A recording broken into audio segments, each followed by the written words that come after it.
xiyyeeffannaa goone dura mataa keenya baranne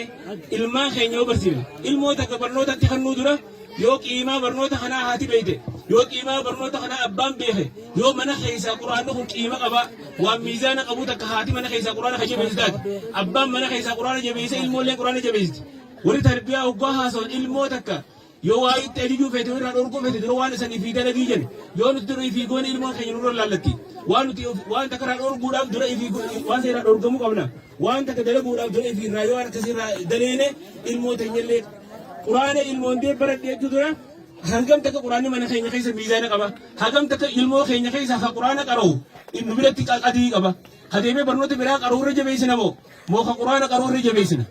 bakka kana irra gaddeebinee ilaaluu qabna jechuudha. Rabbiin irra caalaa kitaabaan nu kanne ha kitaabni hundinuu isa keessa walitti qabamu irra caalaa kitaaba quraana rabbiin nu kanne irra caalaa nabiyyi nabi Muhammad rabbiin nutti erge irra caalaa amantiidhaan amantii islaamaa rabbiin nu kanne warqii harkaa qabnu zikii harkaa qabnu kana ammoo qadrii siin nuti yoon beenu maqaan keenya Muhammadii fi Ahmad ta'uun Khadiijaa fi Faatimaa ta'uun bu'aa takka illee qabu islaaminaa kana maalummaa sii yoon beene bareedina siidhaa kana yoon beene warri amantii kana hin qabne amantii kana nurratti hawwan warri amantii kana ala jiran islaaman tahin bareedina amantii islaamaa kana kitaaba dubbisanii wasila amantii kana qabannee bareedina sii nurratti hawwan nuti immoo amantii kana keessa ilaaltaadha maalummaa amantii kanaan beenu qiimaa amantii kanaan beenu qiimaa quraanaatis hin beenu qiimaa quraanaa namni yoo barate beeka qiimaa sunnaa nabii namni yoo barate beeka amantiin teenya amantii barnoota wajji wal qabatu wanni hundi wanni ati walitti goonu wanni salaata ta'e ibaadummaan soomana ta'e hajjii ta'e wanni hundi barnoota wajji walitti hidhaadha namni yoo barnoota hin qabaanne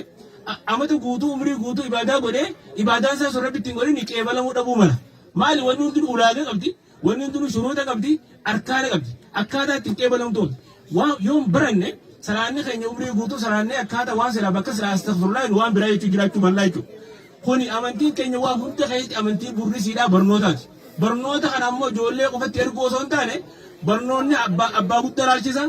abbaa manaan laalchisa haadha manaan laalchisa qeeroo fi qaree laalchisa rabbiin subhaanahu wa ta'ala nabiyyi keenya gaafa ergu hawaasuma keenyaa kana hawaasuma keenyaa hoojuun wobbeetii galu kana kanuma abbaan manaa jiru haati manaa jirtu kanatti ergeeti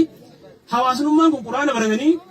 haffazanii maanaa isaa baratanii amantii kana nuun geenu malee amantii qofatti dargaggeessa laalchiftu amantii qofatti sheekoo qofa laalchiftu hin jirtu amantii qofatti dubartii qofa laalchiftu dhiira qofa laalchiftu hin jirtu nu hunda bakka takka nu laalchiftu kullukum mas'uuraa'ii wa kullukum mas'uurun rayyati ya nabiyyin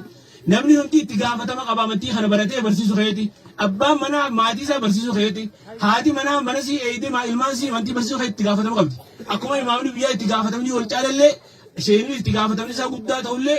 namuu itti gaafatama qixa isaati irratti nurra kaa'ee jira itti gaafatama kana shooroo irraa eegu amantii kana barsiisu yoon baane nuti yoo amantii kana qiimaa sii maalummaa itti harkaa qabnu kana yoon beene namni waan hin beene takka adirisii hin beene takka miilaa irra deemu wala biyyee nu fakkaachuu malti cirracha nu fakkaachuu malti amantiin tun ammoo waan silaa mataa gubbaa kaayanii deemnuun ziqee harkaa qabna ziqee harkaa qabnu kana ammoo yoo nuti itti maranne haada rabbii kan cinne kana harabbiin mubaarak jee buusa kitaaba rabbiin barakaa waa hundaa keessa wali qabe quraana rabbiin ifaa duniyaa kanaaf godhee buusa kana mucjizaa mustamirra ilaa qiyaami sa'a mucjizaa rabbiin ganaan buusun teenye hajinni insi hunda rabbii yoo dandeessamee aayatuma tokko akkasaa fida suuraa tokko akkasaa fida laa yaatii ilbaatilu min bayni yadee walaa min khalfii jee quraana rabbiin mi abbummaan fedhe yoo dandeessu suuraa xiqqoo takka inni haadheena kanallee fidaa jee rabbiin mala maa kana jinniillee dabaladhaadha abbaa fedhe yaa maatii mi dandeessa fidaa jee kana nuu kana rabbiin quraana kana ammoo haada rabbii kan cinne kana hagam takka baratu jirra hagam takkatti hojjetu jirra hagam takka hawaasa keenya barsiisu jirra irraa fayyadamu jirraan itti gaafatama nama hunda mataa keenya laalchisu jechuudha. Kanaaf dhaamsi kiyya guddaan ishee dhaamu biyyi kun maqaa biyya ulamaa'iitiin beekamu qofa osoo hin taane nu hundi tokko tokkoon keenya ulamaa'ii ta'uu nurraa eegamu. Nu hundi takka takkaan dhiiraa fi dubartiidha yeroo ulamaa'ii san dubartiin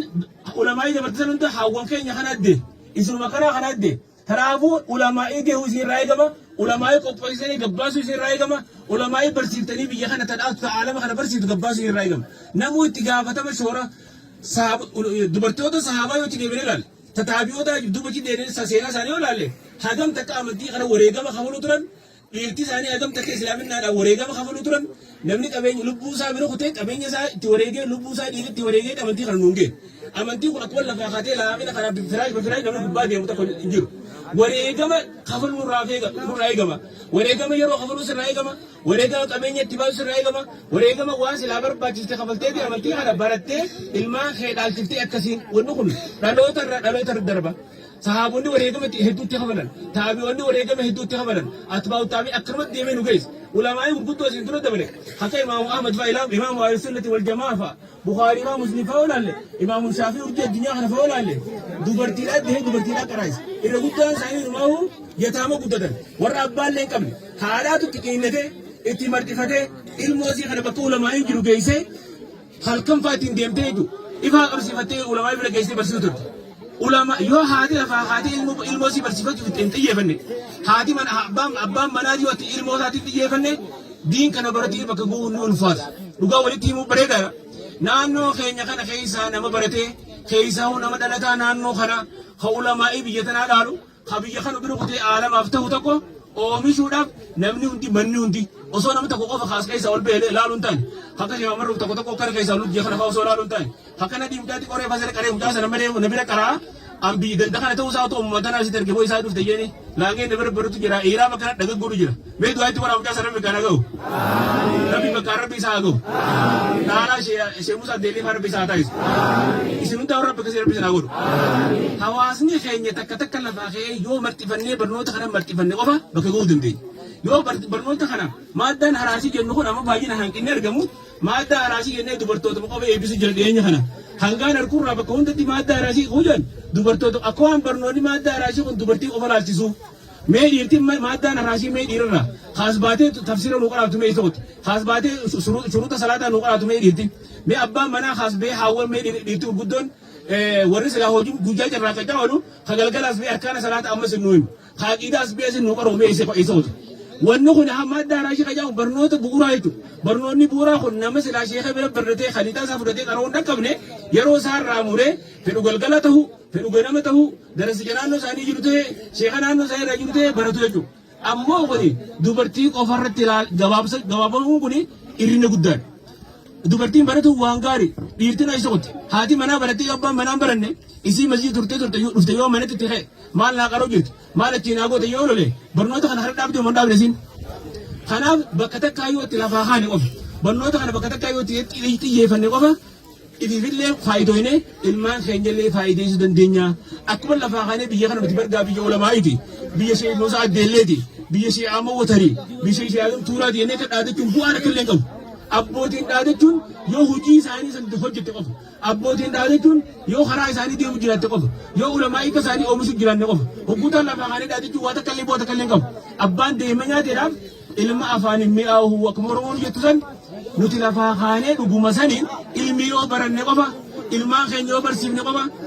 abbaan manaa hara barnootaa yoo deeme qofa qiimaa quraanaa yoo beekne qofa quraanni kun bar waan silaa guyyaa guutuu muhaadara irraa godhan quraan rabbi kana dubbachuudhaan sila waan guyyaa guutuu yoo itti oolle faayidaa isaati bu'aa isaa irraa haasa'uudha waan silaa guyyaa guutuu irraa haasa'u yeroo nama waan namaa ga'u miti quraana kana irra caalaa quraanaa kana namni adda addaa zabana kana fa'aa keessatti namni halkaniin guyyaa wali qorrabu siirii adda addaa wali godhu kala adda addaa wali adda addaa godhuu mure biyya kana keessa fa'aa guutee jira namni wal zallamuun dachii rabbi balleessitee jira amma siirii silaa namni nama qorrabu hora gante keessaa waa falfalu irra dhabama rabbi isaanaa godhu beekama rabbi isaanaa godhu jaa hora gante keessaa waa namatti siirii wal sarratti dhabama isaanaa godhu namichi siirii wal san beeka imaamallee uffatee deeme kalooyitaallee haatee deeme kaafira namichi sun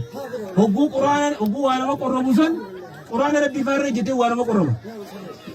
dhiigala buuka dubartii faadhaan faa quraana katabeeti sagaraa faan quraana katabee nama godha waan isa hafarsiisu godheeti waan sheeyxaana qaalii godheeti waan akkasii jedhama rabbi dhooma isaa haa godhu jaame